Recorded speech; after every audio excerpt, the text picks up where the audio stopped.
Yeah, well, finally a little bit of repair. It's been a couple of days with all the home improvement projects, and we still have an upcoming other fence project. This is a JVC, Japan Victor Corporation, S-VHS Hi-Fi, and it is a, what's the model number? S9600U dynamic drum system. Look at the light on the disco tape where it says Super VHS ET. Anyhow, don't even know what's wrong with this one. I have to go through my text messages. I think this customer is a local and he texted me what's going on. So, yeah, it's got the jog and the other jog and, ooh, time-based corrector, digital noise reduction. Energy Star compliant, nice. Anyhow, let's take a quick peek-see at the back of this thing. See what it looks like back here. And looks like they might have had it attached to something at one time. Anyhow, there is the model number tag, HRS9600U, and the serial number, US patent number, other patents pending. I wonder if they've been granted yet. Okay, there we go. There's the S-VHS in and out, cable box control, and the proprietary system that lets you use the remote on different systems to do everything, I do believe. Remote pause or AV CompuLink, and then the RF channel 3, channel 4 output right there. So, first thing, let's pop the top. Once you pop, you can't stop. One moment. Okay, so there is the inside view of the unit. Doesn't look too terribly bad. Not quite sure what, I don't know if you can see that right there, but is that just the grease? Yeah, it's just the graphite grease that's come off. Fuse appears to be okay. I do have it plugged in but not powered up at the moment. So a fuse does appear to be okay. Well, let's go ahead and apply power to it. I haven't done anything else yet. I haven't even tried to spin the drum. Drum spins perfectly fine. Nothing wrong with that. The impedance roller over there spins just as good. All right, here we go. 1, 2, 3. Please don't blow up. I do see a little bit of current draw. Nothing has happened with the mechanism. I do have a flashing auto. So we'll hit the power button. And it still just says auto. Maybe I need to wait. There it goes. Maybe I wasn't mashing the button quite hard enough. Well, let's go ahead and grab a tape that we really don't care about. If it gets eaten up, so be it. See if it'll accept it and what it wants to try to do.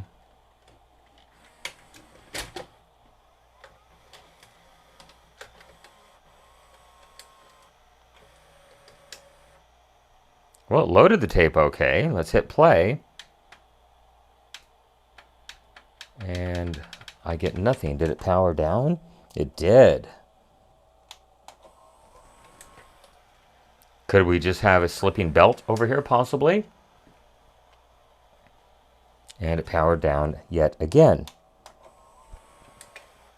Maybe a bad mode select switch?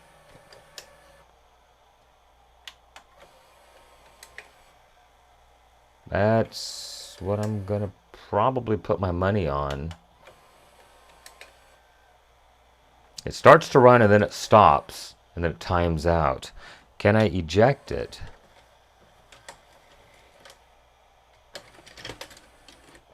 Okay, I can. Yeah, capstan seems to be just fine. I'll try it a couple more times. If it is the mode select switch, it might clean itself after several tries. And power down again.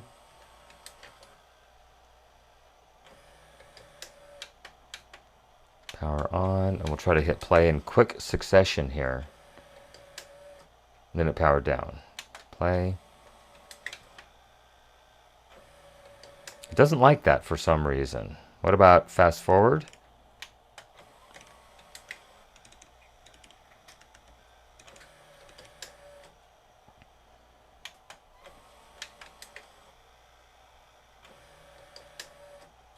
Rewind maybe?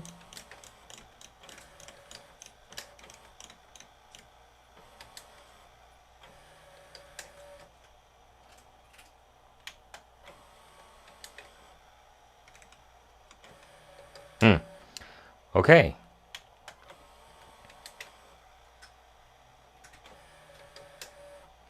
Is it even trying to move the tape? Yes. And then it just stops. What if I help it? Stops taking up. I don't think that's the problem though, because normally these things have a much longer timeout time. Yeah, 7 to 10 seconds on most of these things. And it does seem to want to give the tape back, no problem. Interesting.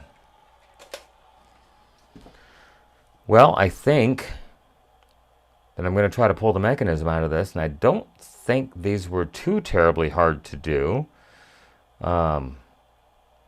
As I recall, everything plugged in from the top on these. I don't know if there is a single screw underneath. Let's get the cord out of here. Possibly those two. We'll just pop those out now. They only go into plastic, but we'll still pop them out. Nevertheless. Okay, well, let me see if I can get this mechanism out of here peacefully. Hopefully it does want to cooperate nicely. And trying to find out where the main mounting screws are in the front. Sometimes these go under little hooks in the front. I do see a screw way over here, and I do see a screw over here as well. But we'll just go ahead and pop these main guys out here. And we'll see if the mechanism even wants to lift up. Power has been removed.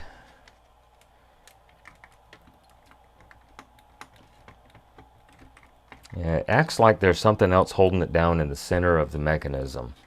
I'm going to pull the bottom off, which really shouldn't be too terribly hard at this point because I've already taken some of the screws out. Oh, is this one that's got a slide? No, it can't. Looks like it must have had feet on it at one point, and somebody removed them.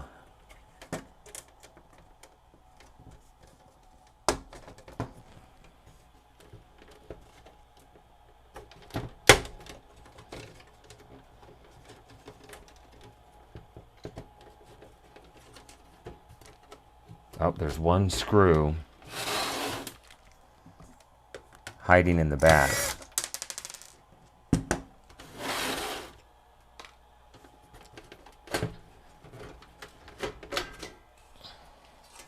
Well, that got me a whole lot of nowhere.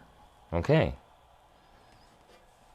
Well, we know we don't have to pull screws out of the bottom of this thing to get it to come out now.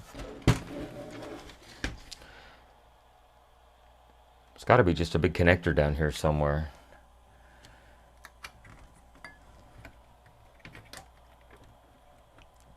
And it looks like I need to unplug the head. Looks like it just unplugs. Man, I seem to recall these things being a bit easier to work on than this.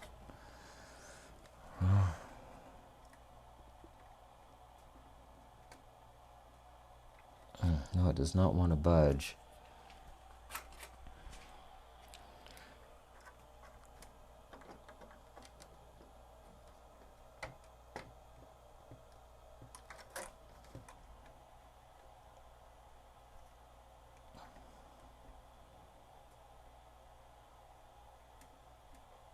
Oh, it is moving. There we go. I don't think that was going to be the problem, however.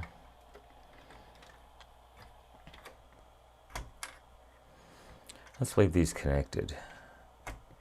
We'll pull this in loose.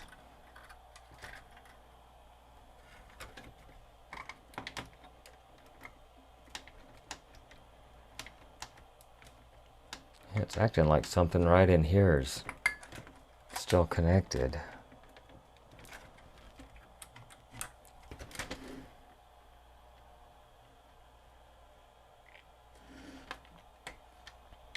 Let me try to run this mechanism forward just a tad.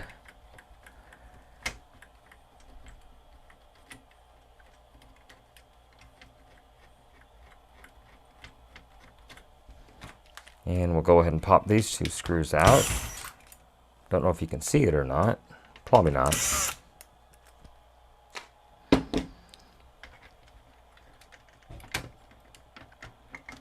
I think that might have got us a little bit of headway. It feels a little bit better.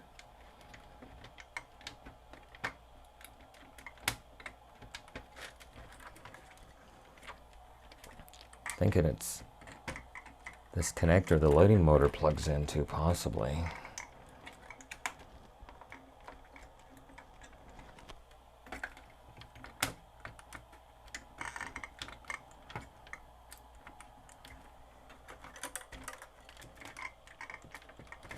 I may have to do a bit more research. Yeah, there's nothing down here. Do I have to actually pull the whole board out to get the mechanism out? Wouldn't that be something? Well, let me do a little research. One moment. Well, I failed to notice this locking clip right here. It's a good thing I didn't pull too terribly hard. And I'm probably going to have to pull this off too. Cross brace.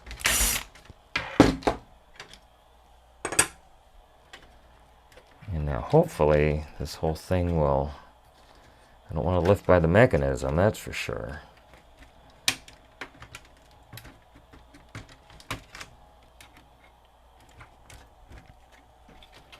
Oh, there's another one.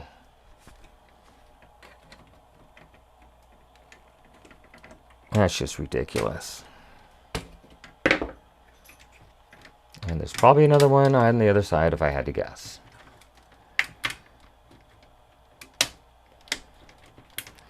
I think I should have pulled the front panel off. Yeah, let's do that.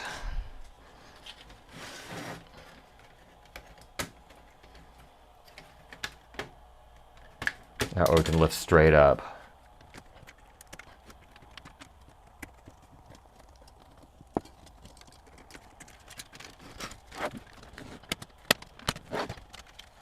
And that ribbon cable right there, that thing is long-winded. Okay, now let's see if we can just lift this thing straight up and out of here.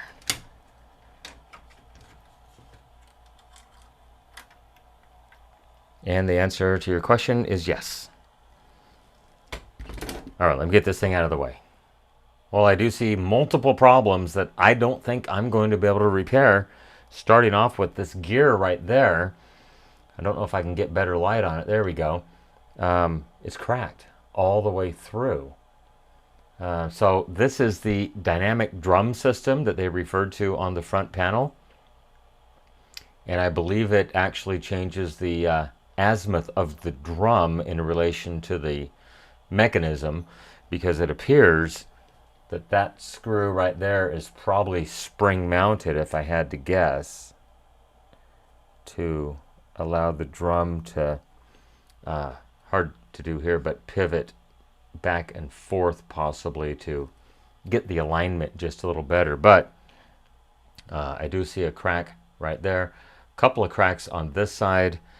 These do appear to rotate if I rotate them by hand, and so it is doing something.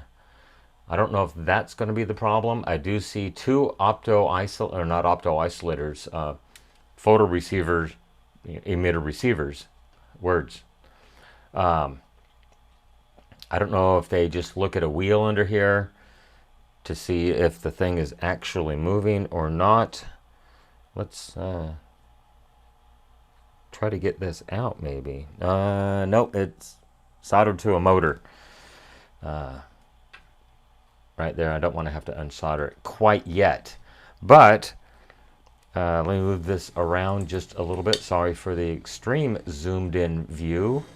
And then there's the mode select switch right there. Pretty easy to get to. Look at the contacts. At least it did make some kind of contact. You can see the four little dots right there. Looking for timing marks, that would be a good thing, just in case this becomes out of time. And what I'm seeing, hopefully it'll focus down in here, is one tooth of that gear is much, much wider than the rest, and then one tooth of the travel arm is much wider too. So it looks like it can only go back in effectively one orientation. So let me find a small Phillips, take the screw out of the center. Luckily it is a machine thread screw. No, it's very long-winded, but it is definitely a, oh, it's a trilobal. Look at that, trilobal screw. So they didn't tap it when they put it together. The screw taps it as it goes. And then we'll just try to get this guy up and out. And we'll pop it open and see what it looks like inside. So keeping in mind the orientation, so I have it in the home position right now. So we've got one notch straight up and then one notch at about 2 o'clock. And there is a small mark there that lines up with that other little arrow right there. So that would be home right there. So good. Okay, let me get this out of the way, get this set down, or you might have a chance of seeing it. Probably pump up the exposure, and I'll be right back. Okay, I moved it up 1 1/4 f-stops. Hopefully that will help. So I'm hoping I still have it in auto magical focus that I can just get under here and lift very gently, maybe. Just like that.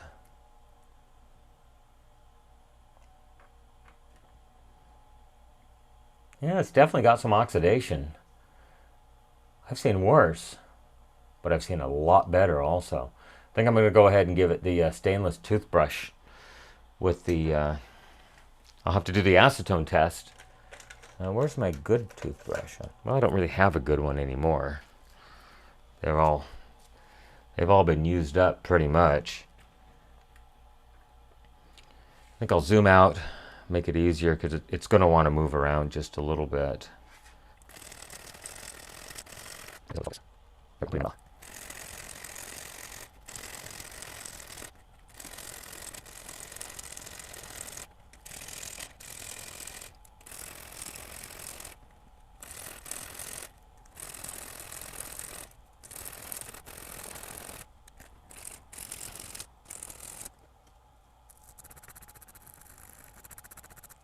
Okay, I think that's much, much better. Let me get a cotton swab and we'll do the acetone test momentarily. I'm just going to dip it right in the acetone. Yep. And then just on a non-switched area, I'm just going to rub it. And if the tip turns black, we cannot use acetone. And no, we cannot use acetone. So we'll have to resort to something a little more mild, probably some isopropyl alcohol, just to clean this up just a tad. One moment. Okay, got a small dish, put just a tad in the bottom of it, and I think we'll be okay on this.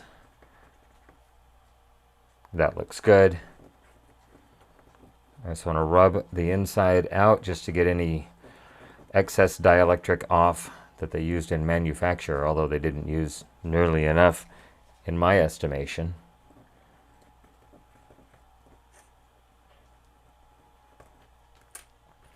I do realize the exposure is pumped up, but I think that looks much, much better than previously. Let's go ahead and wipe off the movable contacts at the same time.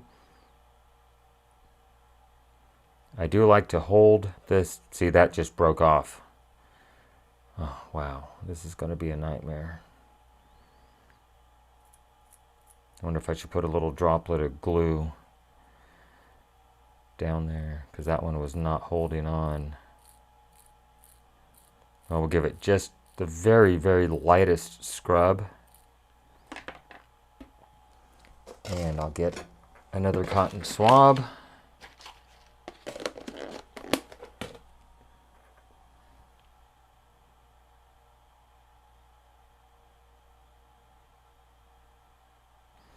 Give her a quick little wipe just like that. Contacts look very good. Man, I can't believe that thing broke off. Just barely even breathed on it. Breathed?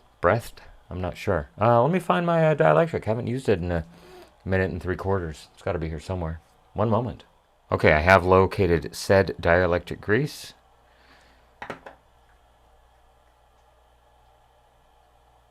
Yes, I know it's going to leave a couple hairs from the cotton swab behind, but I am perfectly fine with that.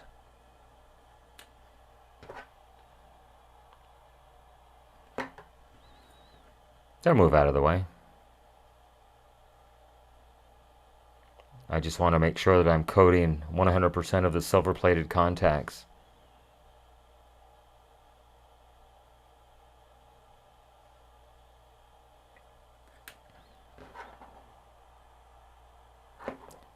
We'll give this guy just a hair.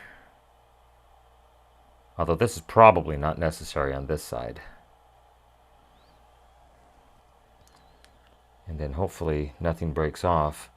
Yeah, I was thinking about super gluing that back down right there. I'm sorry if I was out of frame. But super glue will not hold to polystyrene, which I believe is what this is.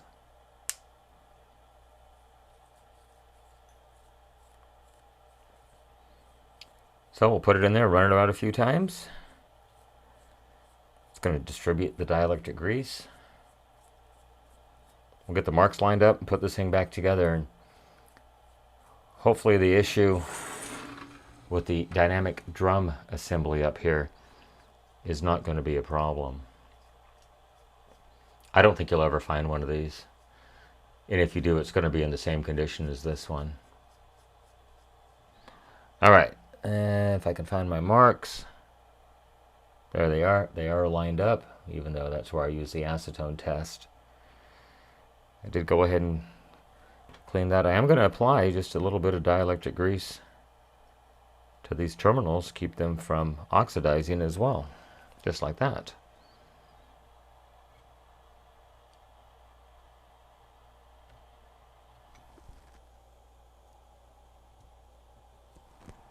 Okay, we're back in place. And find that one long-winded screw that I had.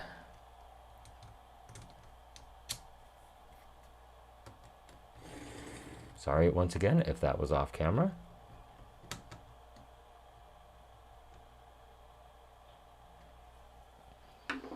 I'm going to call that good. Well, either we win or we lose. Those are basically the two options at this moment. All right, throw this thing back together and we'll see what happens. One moment. Okay, we're all back together. Power has been applied. I have not tried to put a tape in it yet. I did just go ahead and turn the power button on. And the door is sitting very oddly. Are we not in the right groove? Well, we'll see. I think everything's connected. Audio control erase head, cylinder motor, video heads, then everything else plugs in from the bottom of the board. One thing of note that I don't know if I can show you, but there's that white tab right there that sticks up. Those bend over really, really easily. I found that the hard way. I've got the t-shirt, been there, done that. When you're putting this thing back together, make sure that you set the mechanism perfectly straight while you're watching that hole that goes through right there, because you don't want that thing to bend over. That's how the machine knows if you've actually put a tape in it or not. Okay, let me zoom in on it just a hair, and we will go ahead and pop a tape into it and see what it wants to do. Okay, power is on, and then power goes off.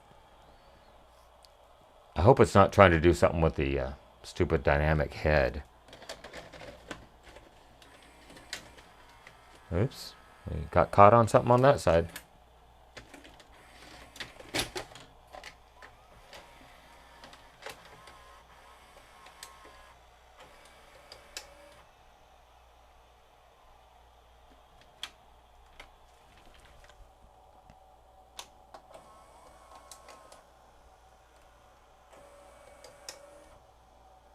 And we're doing the same thing. Shuts down. I'm just wondering if it's trying to do something with that dynamic head adjust thing. Well, it's not moving the gears at all, because I can actually see one of the gears right there.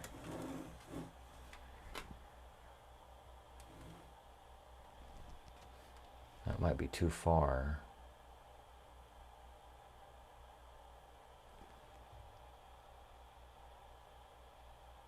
There we go. I had it in manual. You can actually see the teeth of the gear very, very lightly.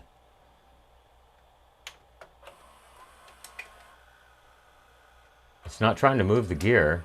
It appears the cylinder is running up to speed. I'm not getting any kind of an error message. It knows where it is based on the mode select switch. It's happy about that.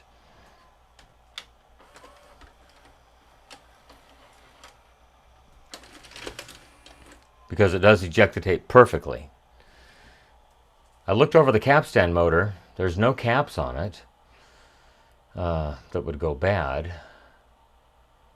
Wondering what else might be going on with this thing. Well, I think at this point I'm far enough along that I can give the customer an estimate and see if he wants to move forward with this. I'm just guessing at this point we're going to be looking at a minimum of probably an hour to maybe 2 hours of troubleshooting plus parts. I looked at all the caps, none are bulged. Everything looks good. Looks like they use pretty good quality capacitors in it. Everything looks pretty good. So, unfortunately, I was hoping this would be just a quick cleaning of the mode select switch and we get this thing down the road once again, because I've got so much going on. This is about all the time I have to devote to this thing for a little bit. Doggone it.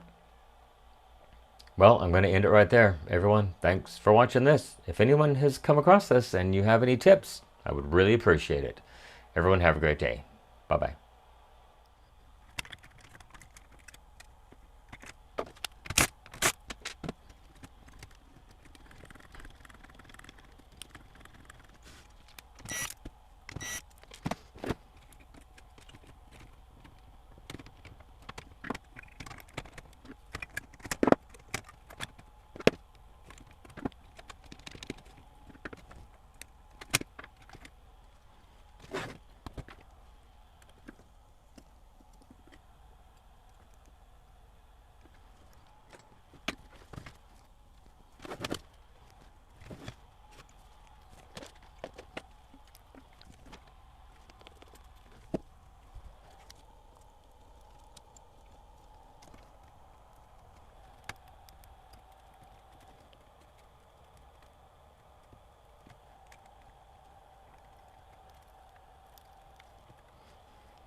Okay, well, I thought I'd go ahead and clean the rear rotation sensors, the infrared emitter and receivers, just to see if that made any difference. I don't think it will. Make sure all plugged in. And obviously I screwed up on the door.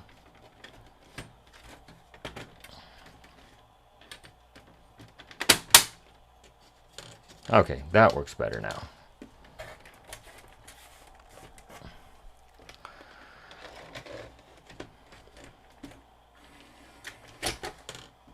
I did not plug the head back in yet.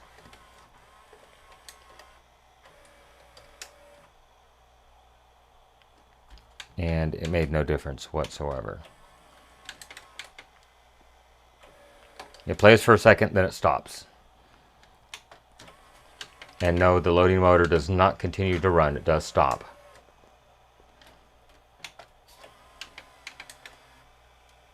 Yeah, it's turning freely. So that's not it. Okay, once again, well, attempt number 2. Thanks for watching. Have a great day. Bye-bye.